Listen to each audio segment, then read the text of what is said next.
Ano Bíblico, o estudo diário da Palavra de Deus com o pastor Carlos Oliveira.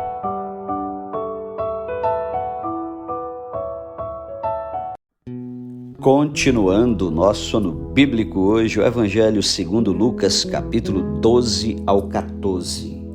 O fermento dos fariseus, algumas admoestações. Posto que miríades de pessoas se aglomeraram, a ponto de uns aos outros se atropelarem, passou Jesus a dizer, antes de tudo aos seus discípulos, acautelai-vos do fermento dos fariseus, que é a hipocrisia. Nada há encoberto que não venha a ser revelado, e oculto que não venha a ser conhecido.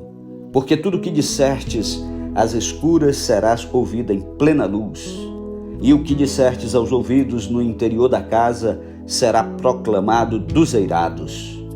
Digo-vos, pois, amigos meus, não temais os que matam o corpo, e depois disso nada mais podem fazer. Eu, porém, vos mostrarei a quem deveis temer.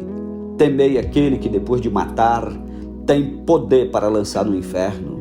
Sim, digo-vos, a esse deveis temer. Não se vendem 5 pardais por 2 asses? Entretanto, nenhum deles está em esquecimento diante de Deus. Até os cabelos da vossa cabeça estão todos contados. Não temais, bem mais valeis do que muitos pardais. Digo-vos ainda, todo aquele que me confessar diante dos homens, também o Filho do Homem o confessará diante dos anjos de Deus. Mas o que me negar diante dos homens, será negado diante dos anjos de Deus. Todo aquele que proferir uma palavra contra o Filho do Homem, isso lhe será perdoado. Mas para o que blasfemar contra o Espírito Santo, não haverá perdão. Quando vos levarem às sinagogas e perante os governadores e as autoridades, não vos preocupeis quanto ao modo por que respondereis, nem quantas coisas que tiverdes de falar. Porque o Espírito Santo vos ensinará naquela mesma hora as coisas que deveis fazer. Nesse ponto, um homem que estava no meio da multidão lhe falou, Mestre, ordena a meu irmão que reparta comigo a herança. Mas Jesus lhe respondeu, Homem, quem me constituiu juiz ou partidor entre vós? Então lhes recomendou, Tende cuidado e guardai-vos de toda e qualquer avareza, porque a vida de um homem não consiste na abundância dos bens que ele possui. E lhes proferiu ainda uma parábola dizendo, o campo de um homem rico produziu com abundância, e arrazoava consigo mesmo dizendo, que farei, pois não tenho onde recolher os meus frutos? E disse, farei isto, destruirei os meus celeiros, reconstruí-los-ei maiores, e aí recolherei todo o meu produto e todos os meus bens. Então direi à minha alma, tens em depósito muitos bens para muitos anos, descansa, come, bebe, regala-te. Mas Deus lhe disse, louco, esta noite te pedirão a tua alma, e o que tens preparado para quem será? Assim é o que entesoura para si mesmo e não é rico para com Deus. A seguir, dirigiu-se Jesus a seus discípulos dizendo, por isso eu vos advirto, não andeis ansiosos pela vossa vida, quanto ao que haveis de comer, nem pelo vosso corpo, quanto ao que haveis de vestir. Porque a vida é mais do que o alimento, e o corpo mais do que as vestes. Observai os corvos, os quais não semeiam, nem ceifam, não têm despensa, nem celeiros, todavia Deus os sustenta. Quanto mais valeis do que as aves. Qual de vós, por ansioso que esteja, pode acrescentar um côvado ao curso da sua vida? Se, portanto, nada podeis fazer quanto às coisas mínimas, por que andais ansiosos pelas outras? Observai os lírios, eles não fiam, nem tecem. Eu, contudo, vos afirmo que nem Salomão, em toda a sua glória, se vestiu como qualquer deles. Ora, se Deus veste assim a erva que hoje está no campo e amanhã lançada no forno, quanto mais tratando-se de vós, homens de pequena fé. Não andeis, pois, a indagar o que haveis de comer ou beber, e não vos entregueis a inquietações. porque os gentios de todo o mundo é que procuram estas coisas. Mas vosso Pai sabe que necessitais delas. Buscai antes de tudo o seu reino, e estas coisas vos serão acrescentadas. Não temais, ó pequenino rebanho, porque o vosso Pai se agradou em dar-vos o seu reino. Vendei os vossos bens e dai esmola. Fazei para vós outros bolsas que não desgastem, tesouro inextinguível nos céus, onde não chega o ladrão nem a traça consome, porque onde está o vosso tesouro, aí estará também o vosso coração. A parábola do servo vigilante. Cingido esteja o vosso corpo e acesas as vossas candeias. Sede vós semelhantes a homens que esperam pelo seu Senhor, ao voltar ele das festas de casamento, para que quando vier e bater a porta, logo lhe abram. Bem-aventurados aqueles servos, a quem o Senhor, quando vier, os encontre vigilantes. Em verdade vos afirmo que ele há de cingir-se, dar-lhes lugar à mesa, e aproximando-se, os servirá. Quer ele venha na segunda vigília, quer na terceira, bem-aventurados serão eles se assim os achar. Sabei, porém, isto: se o pai de família soubesse a que hora havia de vir o ladrão, vigiaria e não deixaria arrombar a sua casa. Ficai também vós apercebidos, porque a hora em que não cuidais, o Filho do Homem virá. Então Pedro perguntou: Senhor, proferes esta parábola para nós ou também para todos? Disse o Senhor: quem é, pois, o mordomo fiel e prudente, a quem o Senhor confiará os seus conservos para dar-lhes o sustento a seu tempo? Bem-aventurado aquele servo a quem seu Senhor, quando vier, achar fazendo assim. Verdadeiramente vos digo que lhe confiará todos os seus bens. Mas, se aquele servo disser consigo mesmo: meu senhor tarda em vir, e passar a espancar os criados e as criadas, a comer, a beber e a embriagar-se, virá o senhor daquele servo em dia em que não espera e em hora que não sabe, e castigá-lo-á, lançando-lhe a sorte com os infiéis. Aquele servo, porém, que conheceu a vontade de seu senhor e não se aprontou nem fez segundo a sua vontade, será punido com muitos açoites. Aquele, porém, que não soube a vontade do seu senhor e fez coisas dignas de reprovação, levará poucos açoites. Mas aquele a quem muito foi dado, muito lhe será exigido. E aquele a quem muito se confia, muito mais lhe pedirão. Jesus traz fogo e dissensão à terra.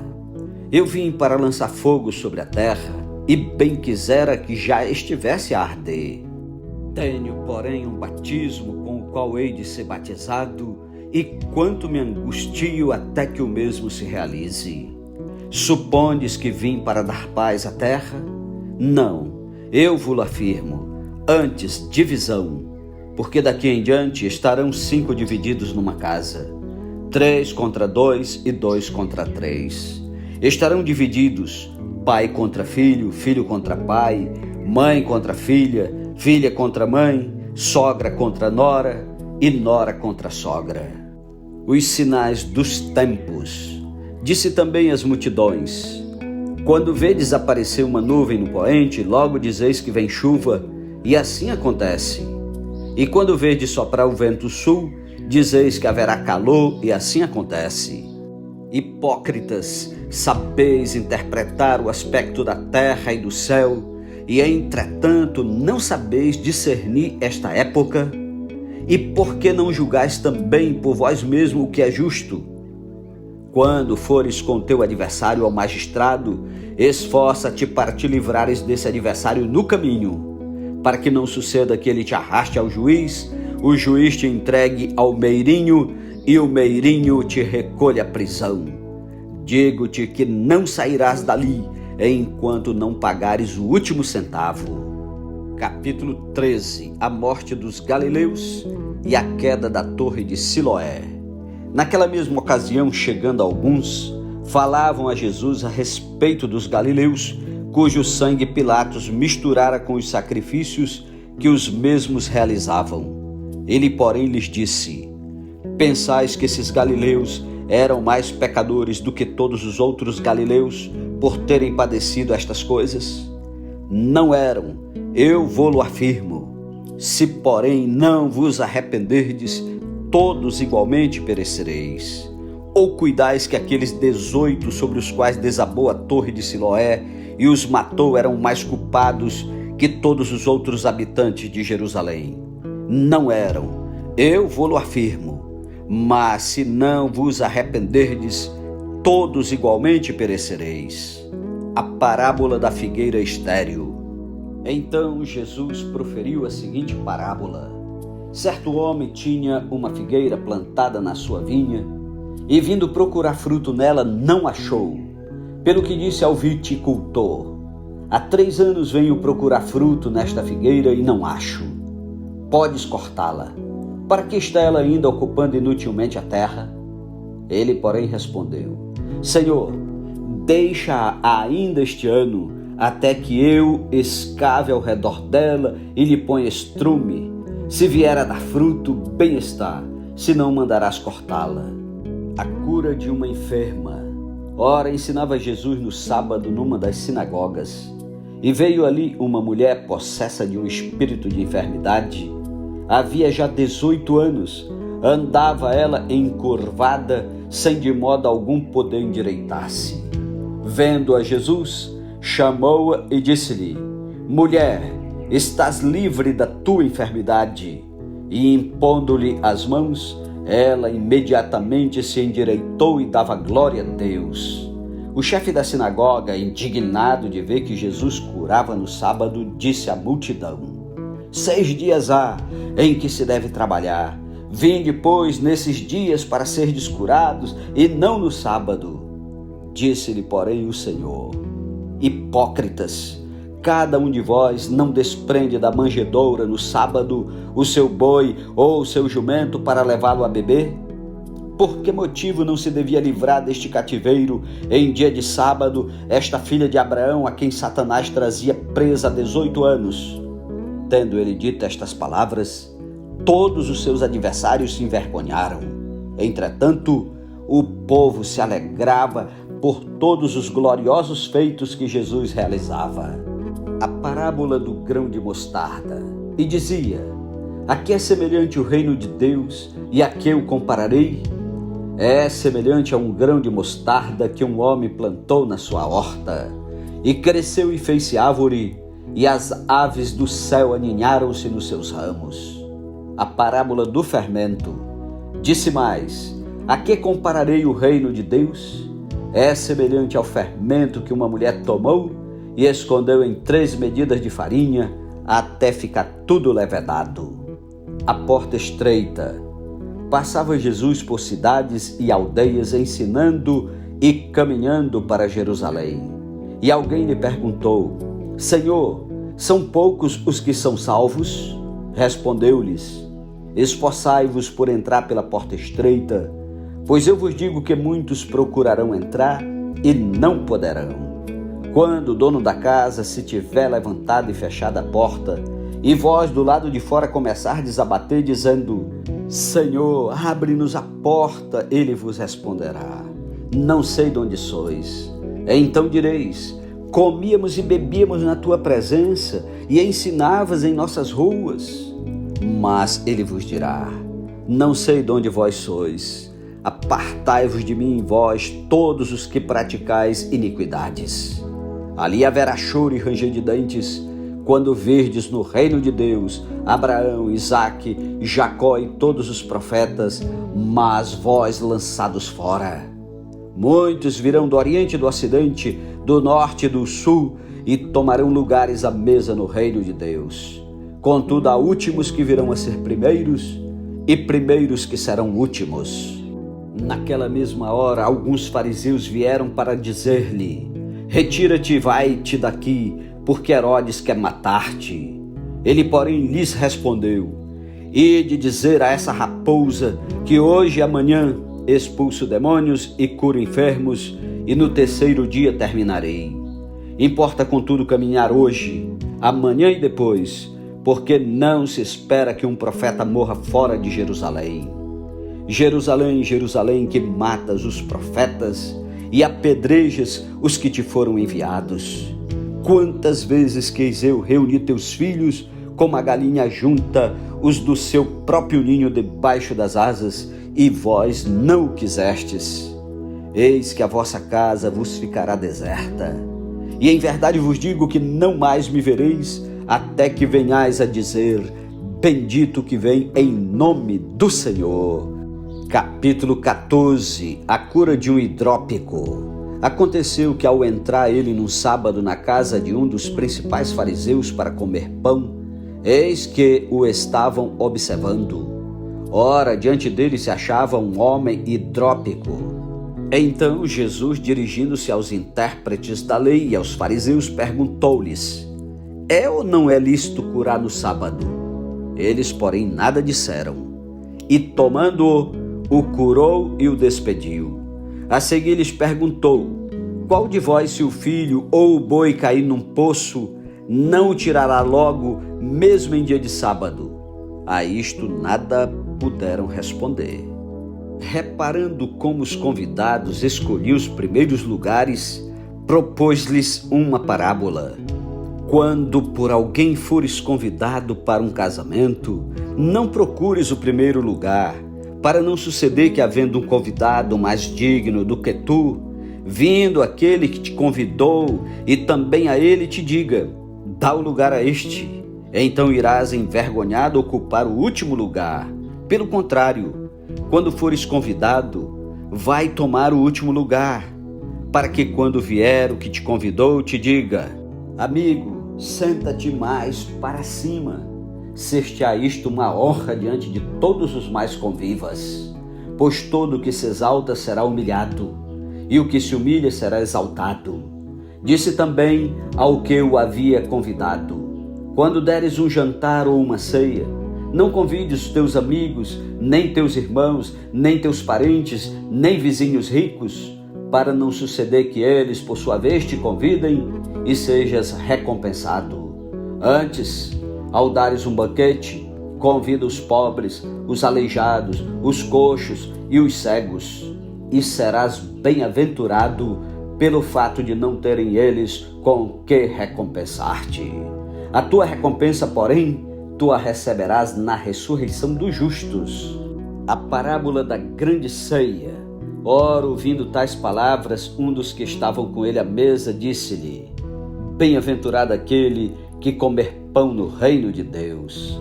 Ele, porém, respondeu: certo homem deu uma grande ceia e convidou muitos. À hora da ceia, enviou o seu servo para avisar aos convidados: vinde, porque tudo já está preparado. Não obstante, todos a uma começaram a escusar-se. Disse o primeiro: comprei um campo e preciso ir vê-lo. Rogo-te que me tenha por escusado. Outro disse: comprei 5 juntas de bois e vou experimentá-las. Rogo-te que me tenhas por escusado. E outro disse: casei-me e por isso não posso ir. Voltando o servo, tudo contou ao seu senhor. Então, irado, o dono da casa disse ao seu servo: sai depressa para as ruas e becos da cidade e traze para aqui os pobres, os aleijados, os cegos e os coxos. Depois lhe disse o servo: Senhor, feito está como mandaste, e ainda há lugar. Respondeu-lhe o Senhor: sai pelos caminhos e atalhos e obriga todos a entrar, para que fique cheia minha casa. Porque vos declaro que nenhum daqueles homens que foram convidados provará a minha ceia. O serviço de Cristo exige abnegação. Grandes multidões o acompanhavam, e ele, voltando-se, lhes disse: se alguém vem a mim e não aborrece a seu pai, mãe, e mulher, e filhos, e irmãos, e irmãs, e ainda sua própria vida, não pode ser meu discípulo. E qualquer que não tomar a sua cruz e vier após mim, não pode ser meu discípulo. Pois qual de vós, pretendendo construir uma torre, não se assenta primeiro para calcular a despesa e verificar se tem os meios para concluir? Para não suceder que, tendo lançado os alicerces e não a podendo acabar, Todos os que a virem zombem dele, dizendo: este homem começou a construir e não pôde acabar. Ou qual é o rei que, indo para combater outro rei, não se assenta primeiro para calcular se com 10.000 homens poderá enfrentar o que vem contra ele com 20.000? Caso contrário, estando outro ainda longe, envia-lhe uma embaixada pedindo condições de paz. Assim, pois, todo aquele que dentre vós não renuncia a tudo quanto tem, não pode ser meu discípulo. O sal é certamente bom, caso, porém, se torne insípido, como restaurar-lhe o sabor? Nem presta para a terra, nem mesmo para o monturo, lançam-no fora. Quem tem ouvidos para ouvir, ouça. Amém. Louvado seja Deus pela sua santa palavra. Tire tempo para orar e meditar. Que Deus o abençoe. Não desista, continue ouvindo a palavra de Deus. Compartilhe com aqueles que precisam ouvir. Tenha um ótimo dia e até amanhã em nome de Jesus. Amém.